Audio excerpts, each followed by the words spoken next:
Sashen Hausa na BBC ke magana akan mita 13 da kuma shafinmu na intanet wato bbchausa.com. Masu sauraro Aisha Aliyu Jafar ke muku sallama a cikin shirinmu na karfe 3 daidai a agogon Najeriya da Nijar, wato 2 daidai kenan a agogon GMT da Ghana.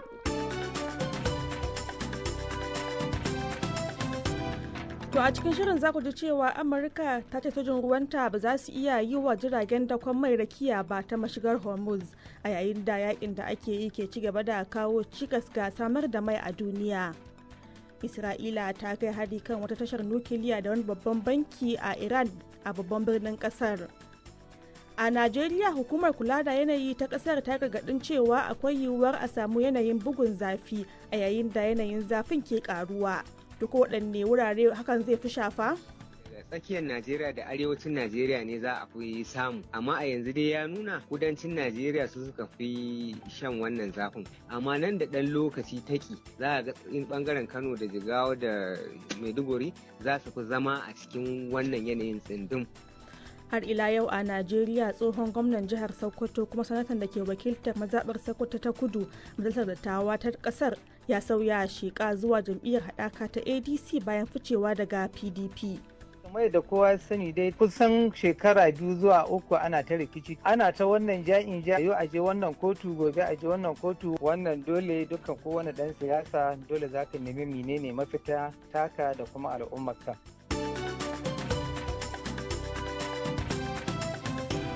To akwai kuma wasu rahotanni a cikin shirin, amma farko ga labaran duniya. Sakataren kula da fannin makamashi na Amurka Chris Wright ya ce sojojin ruwan Amurka ba su shirya yi wa jiragen dakon mai rakiya ba ta mashigar Hormuz a yayin da yakin Amurka da Isra'ila kan Iran ke ci gaba da kawo cikas ga samar da mai a duniya. A gefe guda kuma an kai wa karin wasu jiragen dakon mai 3 hari a yankin Gulf yayin da ake ci gaba da yakin. Mutum ɗaya ya mutu a cikin wani jirgin ruwa mallakar Amurka a gabar tekun Iraki, wanda aka ruwaito cewa jirgin ruwa mara matuki dauke da abubuwan fashewa ne ya auka masa. An kuma kai hari kan wani jirgin ruwan dakon mai da ke kan hanyar zuwa tashar jirgin ruwa na Iraki. Jirgin ruwa na 3 kuma, wanda na China ne, wani makami mai linzami ne ya kai masa hari kusa da mashigar Hormuz. Iran na ci gaba da kai hare-haren makamai masu linzami kan makwabtanta da suka hada da Bahrain da Oman da Dubai da kuma Qatar. Har yanzu ana ci gaba da fuskantar rashin tabbas a kasuwar hada-hadar man fetur ta duniya bayan hare-haren baya-bayan nan da Iran ta kai kan tankoki da masana'antun man fetur a yankin Gulf. Farashin ɗanyen mai ya sake tashi, inda farashin ganga ya haura $100 na ɗan lokaci kafin ya sake sauka. Wakilin BBC ya ce farashin mai da iskar gas da yake sauya farashin kusan komai a duniya, domin ana buƙatar mai a kamfanoni da wurin sufurin kayayyaki kamar na abinci. A gefe guda kuma babbar jami'ar diflomasiyyar tarayyar turai Kaja Kallas ta soki Amurka bayan da Amurkar ta ce tana duba yiwuwar rage takunkuman da ta kakabawa man Rasha. Ta ce a maimakon haka kasashen turai na kokarin ganin sun tabbatar an buɗe mashigar Hormuz domin mai ya wuce. Rundunar sojin Isra'ila ta ce ta kai hari a wata tashar nukiliya da ke kusa da birnin Tehran a wani hari na baya-bayan nan da ta kai kan Iran. Ta ce wurin da ke yankin Talagan yana da alaka da kera makaman nukiliya. Sai dai Iran ta sha musanta cewa shirinta na nukiliya na da nufin samar da makaman nukiliya. We see that they're not only targeting missile factories and nuclear facilities. Wakilin BBC ya ce abin da suke gani yanzu shine ba wai kawai ana kai hari kan cibiyoyin samar da makamai masu linzami ko sarrafa nukiliya ba. Isra'ila ta so kai hari kan shingayen tsaro a babban birnin Iran. Har ila yau Isra'ila ta kai hari a wani reshe na babban bankin kasar Iran, wanda ta ce yana taka muhimmiyar rawa wajen biyan albashin sojojin kasar Iran. Iran ta ce bankin na cike da ma'aikata lokacin da aka kai harin, inda ta alkawarin daukar fansa. To labaran duniyar na zuwa muku ne daga BBC Hausa.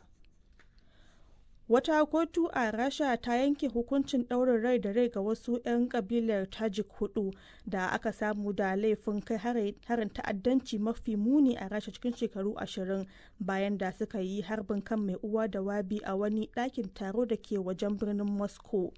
mutum 149 ne suka mutu yayin da ɗaruruwa suka jikkata a harin da aka kai a ɗakin taro na Crocus City Hall shekaru 2 da suka gabata. Wata ƙungiya da ke da alaƙa da ƙungiyar 'yan ta'adda ta IS ta ɗauki alhakin kai harin.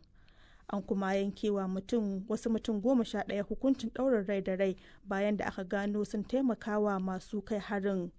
Shugaba Putin da wasu jami'ai sun yi ikirari ba tare da bayar da shaida ba cewa Ukraine na da hannu a harin, wani zargi da Kyiv ta musanta. Majalisar Ɗinkin Duniya ta ce ta damu sosai da karuwar hare-haren jirage marasa matuƙa da hare-hare ta sama a gabashin jamhuriyar demokradiyyar Congo. Mai magana da yawun sakatare janar na majalisar Stefan Dujarric ya yi gargaɗin cewa karuwar hare-haren na ƙara jefa fararen hula da ma'aikatan agaji cikin haɗari. Hakan na zuwa ne bayan mutuwar wani ma'aikacin majalisar da wasu mutane biyu a lokacin da wani jirgin yaƙi mara matuƙi ya kai hari a wani gini a birnin Goma. Wani rahoto da aka fitar a watan Fabrairu ya nuna cewa an samu hare-hare ta sama mafi yawa a yankin, ciki har da wani hari da jirgi mara matuki na sojoji wanda ya kashe kakakin kungiyar 'yan tawayen M23. To ƙarshen labaran duniyar kenan.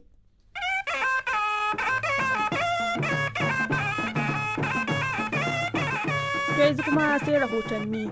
Kamar yadda kuka ji a cikin labaran duniya, an kai wa wasu jiragen farar hula 3 hari a yankin Gulf yayin da ake ci gaba da yakin Amurka da Isra'ila da Iran. Hakan ya biyo bayan hare-hare makamantan waɗannan da aka kai kan jiragen ruwan dakon kaya a kewayen mashigar Hormuz da aka ruwaito a jiya. Ga rahoton Ibrahim Yusuf Muhammad. Mutum ɗaya ya mutu a kan wani jirgin ruwa mallakar Amurka a gabar tekun Iraki, wanda aka rawaito cewa wani jirgin ruwa mara matuki ne shaƙe da bama-bamai ya karo da shi. An kai hari kan wani jirgin ruwan dakon mai da ke kan hanyar zuwa tashar jiragen ruwa na Iraƙin. Wani abin fashewa ya faɗa wa jirgin ruwa na uku wanda na ƙasar China ne a kusa da mashigar Hormuz. An dai kwashe dukkan ma'aikatan jiragen ba tare da an samu rahoton asarar rai ba. Iran na ci gaba da kai hare-hare makamai masu linzami kan makwabtanta da suka hada da Bahrain da Oman da Dubai da kuma Qatar. Hare-haren da Iran ke kai wa makwabtan nata dai na ci gaba da tayar da gobara a wurare daban-daban a kasashen. An kona jirgin ruwa guda biyu a kusa da tashar jirgin ruwa ta Basra da ke kudancin Iraki, lamarin da ya tilasta dakatar da ayyukan da ake a tashoshin mai na kasar. An ceto yawancin ma'aikatan jirgin, amma dai an samu rahoton mutuwar mutum ɗaya daga cikin su. A birnin Bahran wata babbar gobara ta tashi bayan da Iran ta kai hari kan tankokin mai a kusa da filin jirgin sama na ƙasa da ƙasa. Hayaki da ya turnike yankin, lamarin da ya kai ga hukumomi sun kira ga mutane da su rufe tagogin gidajensu. A ƙasar Oman, ma'aikatan kashe gobara na ci gaba da ƙoƙarin shawo kan gobarar da ta tashi a tankunan ajiyar man fetur sakamakon harin da aka kai a tashar jiragen ruwa na Salala a jiya. A halin da ake ciki dai, gwamnatin ƙasar ta bada umarnin kwashe jiragen ruwa a tashar fitar da ɗanyen mai a matsayin matakin kiyaye aukuwar wasu sabbin hare-haren.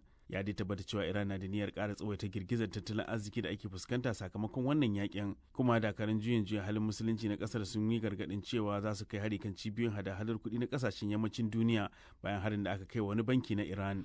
To a gaishe da Ibrahim Yusuf Muhammad da wannan rahoto. Gwamnatin Ghana ta yi Allah wadai da kakkausar murya kan harin da wani jirgi mara matuki ya kai kusa da filin jirgin sama na Dubai da ya raunata wasu 'yan Ghana biyu. Ma'aikatar harkokin wajen kasar ta bayyana lamarin a matsayin barazana ga tsaron fararen hula da muhimman ababen more rayuwa. Ga rahoton Muslim Muhammad Yusuf. A cewar hukumomi a birnin Accra, gwamnatin Ghana ta himmatu wajen tabbatar da bayar da kariya da jin daɗin 'yan ƙasar a duk inda suke. Ma'aikatar harkokin wajen ƙasar a cikin wata sanarwa ta ce gwamnatin Ghana ta yi Allah wadai da kakkausar murya ga duk wani mataki da ke barazana ga rayukan fararen hula da kuma muhimman ababen more rayuwa. Irin waɗannan abubuwa, in ji sanarwar, na haifar da babbar barazana ga tsaron lafiyar jama'a tare da jaddada mahimmancin tabbatar da kare fararen hula da muhimman cibiyoyin sufuri na ƙasa da ƙasa. Haɗaɗɗiyar daular Larabawa ta sanar da Ghana cewa 2 daga cikin 'yan ƙasarta da ke zaune a Dubai sun samu raunuka sakamakon wani harin jirgi maras matuki a kusa da filin jirgin sama a ranar Talata. Jakadan Ghana a haɗaɗɗiyar daular Larabawa ya jagoranci wata tawaga daga ofishin jakadancin ƙasar da ke Abu Dhabi da kuma ƙaramin ofishin jakadancin a Dubai, inda suka ziyarci 'yan ƙasar da suka jikkata a asibiti. Hukumomin ƙasar sun ce raunukan da aka samu ba masu muni ba ne, kuma ana sa ran waɗanda suka jikkata za su warke nan ba da jimawa ba. A sakamakon rikicin gabas ta tsakiya, yawancin ƙasashen Afirka sun yi kira ga dukkan ɓangarorin da su mutunta dokokin ƙasa da ƙasa da kuma tabbatar da tsaron dakarun wanzar da zaman lafiya da ke aiki a yankin. To a gaishe da Muslim Muhammad Yusuf da wannan rahoto. To idan muka je Najeriya daidai lokacin da ake dafda soma yakin neman zaɓe a ƙasar, tsohon gwamnan jihar Sokoto kuma sanata mai wakiltar mazaɓar Sokoto ta Kudu a majalisar dattawa ta Najeriya Aminu Waziri Tambuwal ya sanar da matakinsa na sauya sheƙa zuwa jam'iyyar haɗaka ta ADC bayan ficewa daga jam'iyyar PDP. Tambuwal ya sanar da matakin ne bisa dalilan da suka hada da rikice-rikicen cikin gida masu nasaba da sabanin shugabanci da kuma rabuwar kai da ke kara kamari a cikin jam'iyyar. Ga rahoton Zubairu Ahmad. Tun da farko dai, Sanata Aminu Waziri Tambuwal ya sanar da sauya shekar a wani sako da ya wallafa a shafinsa na X, inda ya ce matakin na da nasaba da yadda matsaloli ke ci gaba da dabarbe PDP, kuma mawuyacin abu ne ya iya ci gaba da zama a cikinta. Hasali ma dai a yanzu haka da siyasar Najeriya ke da daukar zafi, dimbin magoya bayan sanata Aminu Waziri Tambuwal sun fara bayyana cewa kasancewar sama dugun siyasa a jihar Sokoto, matakin canza shekar zuwa ADC a yanzu na iya sauya akalar siyasar jihar baki daya. Na tuntubi Honorable Abdullahi Yusuf Hausawa na hannun daman sanata Aminu Waziri Tambuwal akan waɗannan dalilan ficewa daga jam'iyyar ta PDP zuwa ADC. Kamar yadda kowa sani dai daga farko irin yanayin da gwamnatin tarayya ta saka PDP a ciki, wannan dole dukkan kowane ɗan siyasa dole za ka nemi menene mafita taka da kuma al'ummarka. Kusan shekara 2 zuwa 3 ana ta rikici tun da Tinubu ya zo ana ta rikici a jam'iyyar PDP. Waki ya ce shine bangaren su ne halattacce, bangaren su Bala Muhammad gwamnan Bauchi su ce su ne halattattu.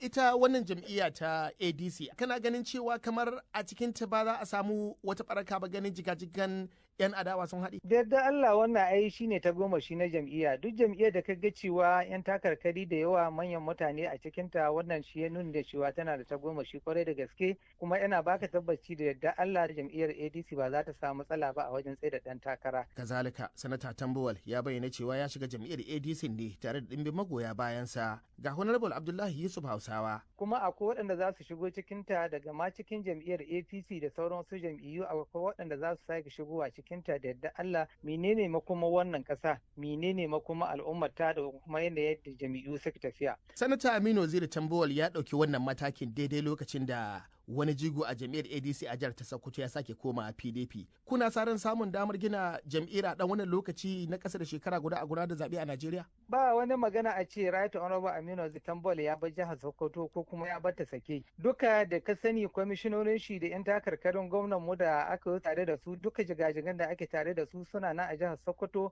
kuma shi ko da yaushe yana shigowa. Dogon da ƙananan hukumomi da ka sani tun daga rumfuna da mazaɓu da ƙananan hukumomi da jiha muna da sarauco kuma suna nan kuma ana tare da su, kuma duk abin da ake yi ana tare. Right Honorable Aminu Waziri Tambuwal ko yana Sokoto ko bai Sokoto, duk abin da ake yi na jam'iyya na tafiya shi ana yi insha Allah rabbi. Matakin tsohon gwamnan jihar Sokoto da kuma ya taba zama kakakin majalisar wakilan Najeriya na zuwa ne 'yan kwanaki da shi ma tsohon gwamnan jihar Anambra da ya taba neman takarar shugaban kasa a ƙarƙashin jam'iyyar Labour Peter Obi ya sanar da nasa matakin ficewa daga jam'iyyar ta Labour zuwa ADC a hukumance. Zubairu Ahmad, BBC Hausa a Abuja, Najeriya. To har yanzu muna Najeriya, inda hukumar kula da yanayi ta kasar NIMET ta gargadin cewa yayin da yanayin zafi ke karuwa akwai yiwuwar a samu yanayin bugun zafi wanda zai iya shafar lafiyar bil'adama. Hukumar ta bayyana cewa za a fuskanci yanayin zafi a faɗin Najeriya, amma zai fi tsanani a wasu jihohin kasar. Daga Kano ga ƙarin bayanan da Zaharaddin Lawan ya aiko mana. Cikin wata sanarwa da hukumar ta NIMET ta wallafa a shafinta na X, ta ce al'ummomin jihohin Benue da Nasarawa da babban birnin tarayya Abuja da Kogi da Niger da Kebbi da Cross River da Oyo da kuma Ogun da wasu jihohin kudu za su yi fama da matsanancin zafi.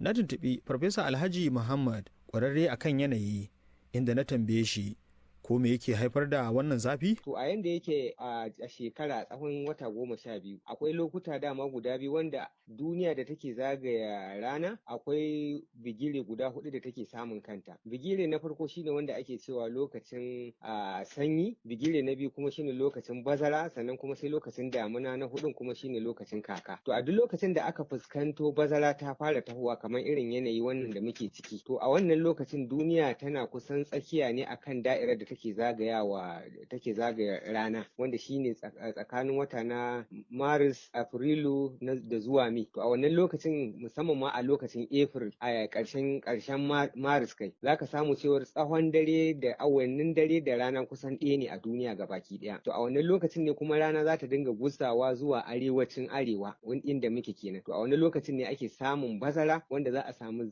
zafin rana mai gauri, wanda ma'aunin zafin zai iya kaiwa 40 zuwa 44. Shi kuma ma'aunin lema da take cikin iska, shi kuma yakan kai wajen 40. To a wannan lokacin ne dan adam da dabbobi suke samun kansu a cikin wani mawuyacin hali, musamman tsakanin 12 na rana zuwa kuma karfe 4 na yammaci. Yayin da ake ci gaba da shiga yanayin tsananin zafin, ko dukkan sassan Najeriya ne za su shiga wannan yanayi ko kuwa wasu bangarori ne? To ala'ayi halin dai zaka samu daga tsakiyar Najeriya da arewacin Najeriya ne za a fi samu, amma a yanzu dai ya nuna kudancin Najeriya su suka fi shan wannan zafin, amma nan da ɗan lokaci taki za a ga tsakiyar Najeriya da kuma arewacin arewa daga bangaren Kano da Jigawa da Maiduguri za su fi zama a cikin wannan yanayin tsindin. Namir ta bayyana cewa tsananin zafi yana faruwa ne a lokacin da jiki ya kasa sarrafa kansa yadda ya kamata. Kan haka ne na tuntuɓi Farfesa Isa Sadiq Abubakar, ƙwararren likita a Najeriya da ke Jami'ar Bayero Kano, inda ya bayar da shawarwari kan yadda al'umma za su ɗabi'antu a wannan zafi. Yana da kyau mutane su guji yawan shiga cikin rana, musamman lokacin da ranar ta yi yawa ko kamar tsakiyar rana haka, saboda gudun matsalolin da ka iya samun su. Na farko, mutum yana iya faɗuwa ma ruwan jikin shi yana iya mushi karanci, jikin ya tagayyara. To saboda haka mutane za su rika neman wuri wanda yake da inuwa. Sannan kuma mutane yana da kyau su guji sa kaya masu nauyi, haka zalika kaya masu duhu kamar baƙaƙen kaya a wannan lokaci, saboda suna jan zafi da sosai. Kuma yana da kyau mutane su rika yawaita shan ruwa a wannan lokacin. Farfesa Isa ya ƙara da cewa yana da kyau waɗanda sana'arsu sai sun shiga rana su yi kafa ta hanyar shiga inuwa a lokacin da rana ta take. Idan kuma ya zama dole, to mutum ya yi amfani da malafa ko lema. Sannan kuma a riƙa buɗe tagogi a lokacin kwanciya bacci. Zaharaddin Lawan, BBC Hausa daga Kano a Najeriya. To yanzu karfe 3 ne da minti 17 a Najeriya da Nijar. Aisha Aliyu Ja'far ki gabatar muku da wannan shiri daga nan sashen Hausa na BBC.